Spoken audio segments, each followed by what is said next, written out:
Part 1. The Call That Changed Her Life. The Grand Hotel still maintained its imposing facade, but behind the reception desk stood a woman of color, answering a call in flawless Dutch. In front of her was a billionaire who had paused in surprise. The next day, he called her back. The phone rang just as Zoe was scrubbing the marble floor in the Grand Plaza Hotel lobby, where she had worked as a janitor for 6 years. There was an unspoken rule here. Cleaning staff were not allowed to take calls during their shift, especially in front of VIP guests. But when she saw the number on the screen, her hand trembled. It was the university. Her scholarship application for the master's program in linguistics had already been rejected 6 times. But this time, she had a feeling something was different. Zoe quickly ducked behind a marble column and quietly answered the call. She whispered, "Zoe Johnson." Deep down, she hoped no one around would notice. But then, something completely unexpected happened. On the other end of the line, a man's voice spoke, gentle yet crisp and precise in every Dutch syllable. "This is Professor Van Houten from the University of Amsterdam." Zoe held her breath. Her native language poured out as naturally as breathing. In just a few minutes, she and the professor discussed her file, her motivation, study plan, and all the obstacles she had overcome. "I'm worried my motivation letter arrived late." "I've already sent it 3 times, Zoe said softly, her voice dipping with concern. At that moment, every sound around her seemed to vanish. She looked up. Richard Coleman, the billionaire hotel owner, was standing right in front of her. Next to him was manager Richards, eyes flaring with rage. Zoe swallowed hard. "I'm sorry, I have to..." She quickly switched to Dutch. "Terry, could you wait for just a moment? I'll call you back." Then she hung up. The air around her thickened like lead. "Johnson is currently in my office." The manager's voice sliced through the room like a blade. The hallway to the basement administration office suddenly felt endless. She could feel every stare, some sympathetic, others hiding smirks behind their masks. She was the only woman of color on the janitorial team. She had a legitimate bachelor's degree, something manager Richards never wanted to acknowledge. The office door shut behind her. "There are rules here, Johnson. No phone calls during working hours. Especially not in the lobby." Richards barked. "What were you doing?" "Chatting with friends." "It was Dutch. No, I mean French. I don't care if it was Martian. What I care about is that the hotel owner personally saw you, a cleaner neglecting your duties to take a personal call in front of our guests." Zoe clenched her fist. Injustice once again. The white receptionists often took personal calls, and no one said a word. But she was different. Always different. "I'm reassigning you to the convention center restrooms for the next 3 months. There, you can practice all the languages you want without embarrassing this hotel." Richard sneered. Zoe's stomach twisted. The convention center meant late-night cleaning after big events, with no overtime pay. It was the classic punishment for anyone who stepped out of line.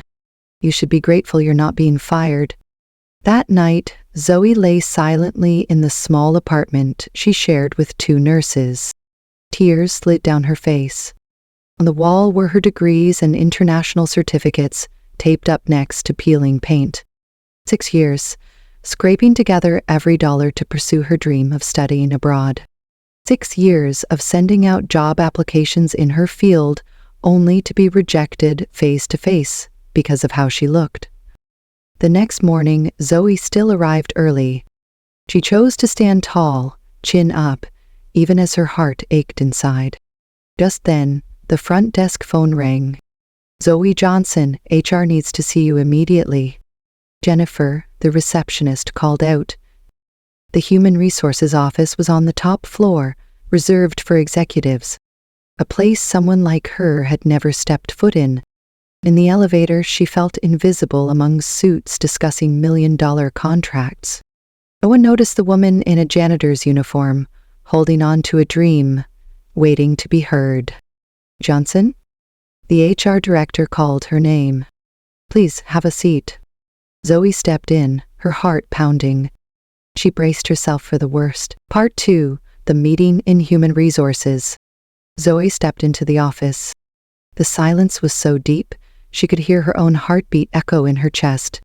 She stood tall, though her legs trembled slightly. "There's a chance you may be terminated," the HR director said curtly, then motioned toward a man seated beside the desk. Richard Coleman, a powerful businessman known for turning bankrupt hotels into luxury real estate.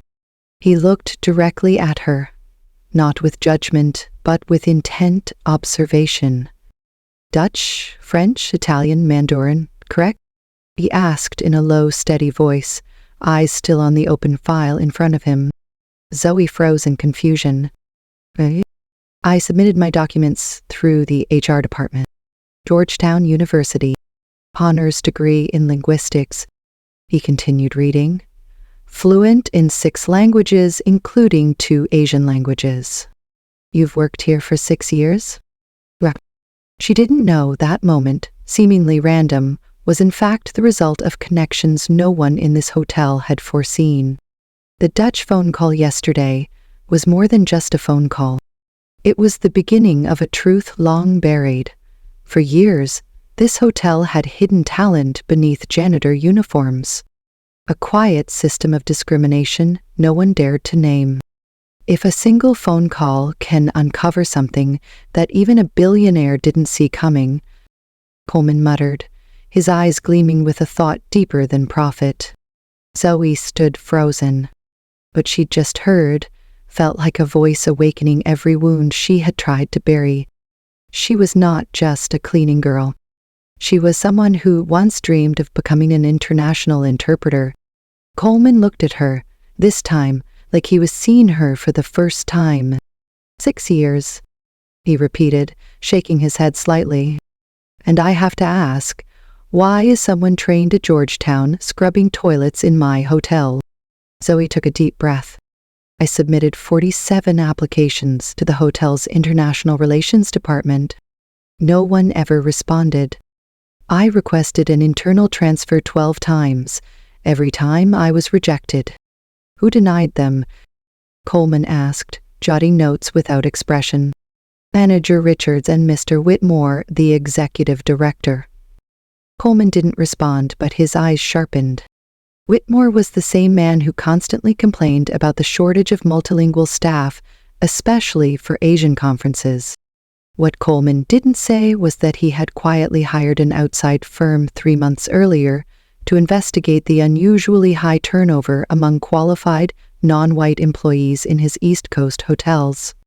Tomorrow, the business conference with Dutch and Chinese executives begins. I need someone fluent in both languages, someone who understands the culture and how to navigate it. Coleman paused. "And you think I want you to clean their rooms?" Zoe lifted her head, smiling bitterly. "Slightly ironic, isn't it?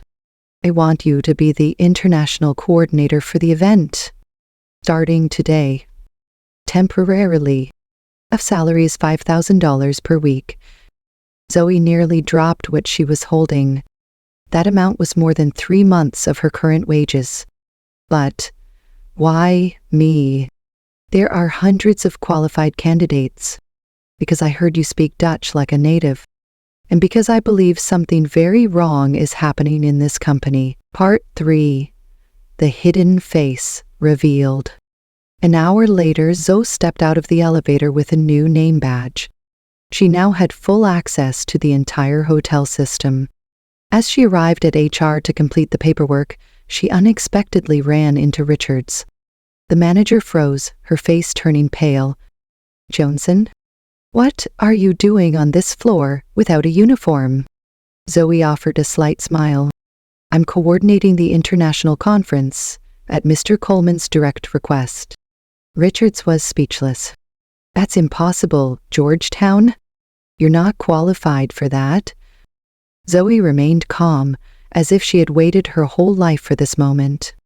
I submitted my complete credentials and transcripts every year for the past 6 years, along with 12 formal transfer requests. As a manager, you surely remember them. Zoe kept walking. At HR, she met Zoe Williams, the new recruitment analyst who had started 3 months earlier. Finally, you're here. I saw your file when I joined, and couldn't understand how someone like you ended up in janitorial. I tried to bring it up to Whitmore, but he cut me off. That afternoon, while preparing conference materials, Zoe discovered something troubling. The Chinese translations in the documents were seriously flawed. If distributed, they could cause a major diplomatic incident. Quietly, she corrected every document and redesigned the welcome materials. How did you know the originals were incorrect? Coleman's voice came from behind her. He had been standing there all along. Zoe didn't look up. The original used phonetics from Taiwanese Mandarin for mainland Chinese guests. It included terms that implied colonial subtext, phrases that could easily offend. Coleman said nothing, simply nodded. In that moment, he understood this woman wasn't just a translator. She was a mirror reflecting every crack in a system he had never dared to fully examine. Part 4. The truth revealed. These terms would be considered offensive in official Chinese. Zoe pointed at the translation on the page. A skilled translator doesn't just know the language, they understand the culture. Coleman nodded slowly, absorbing every word. Whitmore assured me he hired the best. But he never vetted the translator. Zoe gently corrected him. I discovered a critical error in the collaboration proposal. The translator was Mr. Whitmore's niece. The next day, the conference began. Zoe arrived in a tailored business suit, walking among global executives with quiet grace. She switched effortlessly between Dutch and Mandarin, facilitating discussions that usually took weeks to build. During a break, something unexpected happened. Whitmore, who hadn't spoken a single word to her in 6 years, approached. I must say, I'm impressed, Miss Johnson. Clearly, Richards underestimated your potential. Zoe kept her expression composed. What's more impressive is that my Mandarin skills have been ignored for 6 years. Meanwhile, the hotel paid $50,000 for poor quality translation. Whitmore's smile stiffened. There must be some mistake. I never received. I have proof that all of my emails were received, including warnings about critical translation errors in previous contracts for Asia. Zoe's voice was calm but firm. What she didn't mention was that the translation company belonged to Whitmore's niece, someone without a single certified credential in Mandarin, yet charging expert-level rates. The consequences weren't just embarrassing, they could cost the company millions of dollars in cultural fallout. Part 5. Time to settle the score. On the 3rd day of the conference, a Dutch businessman recognized Zoe. Aren't you the author of the paper on language differences in international business? I've cited your work before. His colleagues quickly gathered around. From a distance, Coleman watched, his eyes shifting from surprise to suspicion, then turning steely as he noticed Whitmore squirming. Zoe wasn't just a resilient woman. She was unmasking a network of abuse, corruption, and covert discrimination that had gone unchecked for years. On the morning of the 4th day, Zoe saw Whitmore leading his niece, the same one who had mistranslated the documents, toward the executive elevator. Enough, Zoe thought, and headed straight to Coleman's office. Whitmore is replacing my corrected translations with his niece's faulty versions. Here is the proof. She held up her phone, showing email screenshots. And I have a confirmation from Peking University. They never issued a degree to Ashley Whitmore. Colin sprang to his feet, his eyes cold as ice. Are you sure? I've checked everything. The translation contract was inflated to 3 times the market rate, while qualified employees like me were repeatedly rejected. Just then, Zoe from the HR department rushed in. As if 5 years of recruitment records show a consistent pattern of rejecting qualified candidates of color, especially women.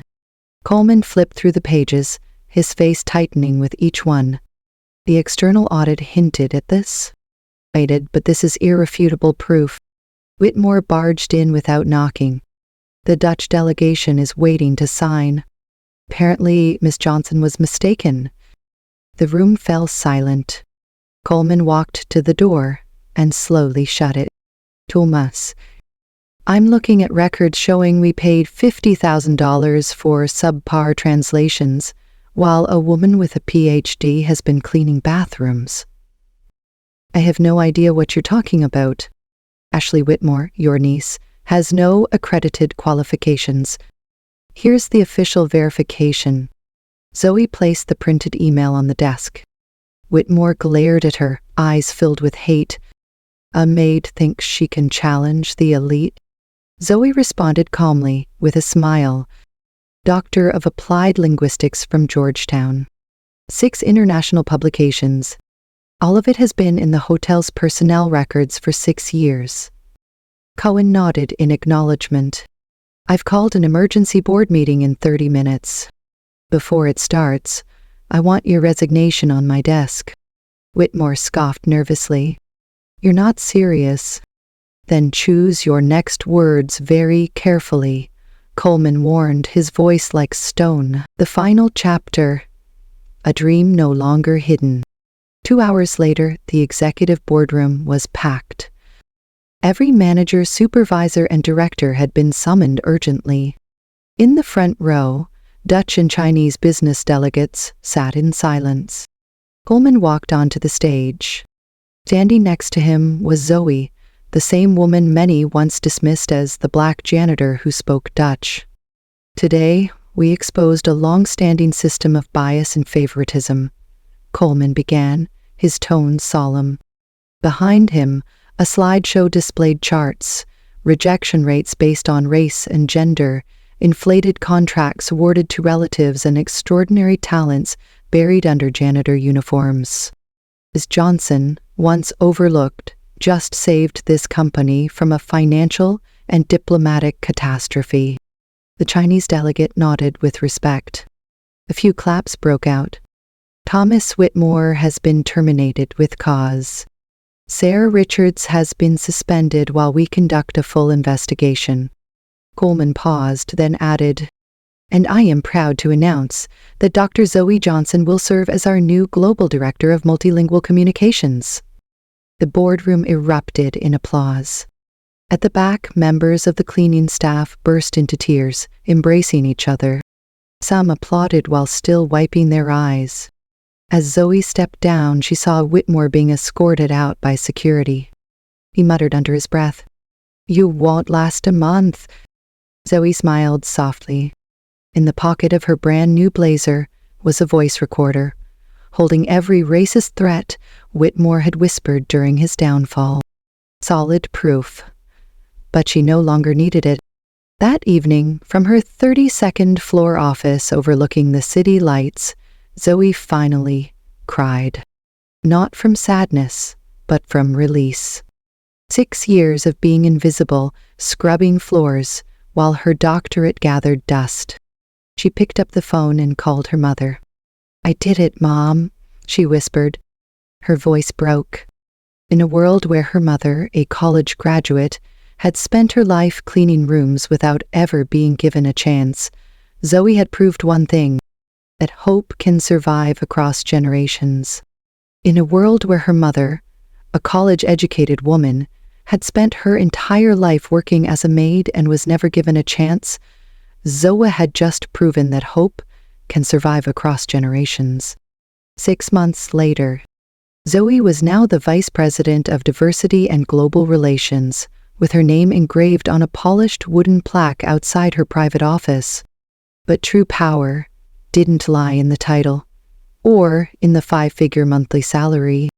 It lived in her influence. She launched the final review of the Invisible Talent Initiative, a personal project she had quietly built over the past half year. We've identified 147 employees with advanced skills who were misassigned to roles far beneath their qualifications. 83% of them were people of color or from other marginalized communities, Zoe reported. Coleman nodded in approval. The program had been her one condition for accepting the promotion, not just a personal victory, but a systemic overhaul. Translation expenses are down 78%, international guest satisfaction has increased by 42%, and our diversity index now leads the industry, Zoe concluded. At a small hotel in California, Sarah Richards watched the broadcast with a blank stare. She had narrowly avoided termination by accepting a demotion, now managing the hotel's laundry facility, a daily reminder of humiliation. Thomas Whitmore had disappeared from the hospitality industry altogether. No one was willing to hire him. Rumor had it he was managing a roadside motel in Arizona. Ashley's niece was forced to repay all fraudulently acquired translation fees and was now learning Mandarin on a scholarship funded by the Coleman Foundation, a program founded by Zoe herself. Facing the live camera broadcast across the company's entire network, Zoe began, "I want to share something personal. When I was a child, my mother worked as a hotel maid. Despite having a college degree, she never got to work in her chosen field. She always told me, 'Zoe, your worth does not depend on whether they see it or not.'" Zoe took a deep breath. "My mother passed away without ever witnessing a single door open for someone like her. But today, that changes." Across the room, people were wiping away tears. Some of the newly promoted directors from the initiative looked visibly emotional. The true strength of a company doesn't lie in its profits, it lies in the people it elevates. The entire hall rose to its feet in applause. Across the country, employees watching the live stream finally felt seen. That afternoon, Zoe received a letter from Amsterdam. "We would be honored to welcome you as a visiting professor in applied linguistics." It was signed by Professor Van Teyden, the very man who had once called her at the Grand Plaza lobby. Zoe smiled, looking out through her office window. If Richards had just warned me that day, I'd probably still be mopping floors and hiding my degree. The following day, Zoe officially launched a new internal scholarship fund for hotel employees and their children. The first recipient was the daughter of a former colleague, a little girl who dreamed of studying hotel management. Final message. That call in Dutch didn't just change one life. It sent shockwaves through a broken system, tearing down the old and making way for the future. The greatest lesson Zoe Johnson left us is this: true justice isn't just about punishing those who discriminate. It's about building a new system, one where prejudice can no longer hide. And the sweetest revenge isn't watching the guilty fall, it's witnessing hundreds who were once like you finally rise into the light.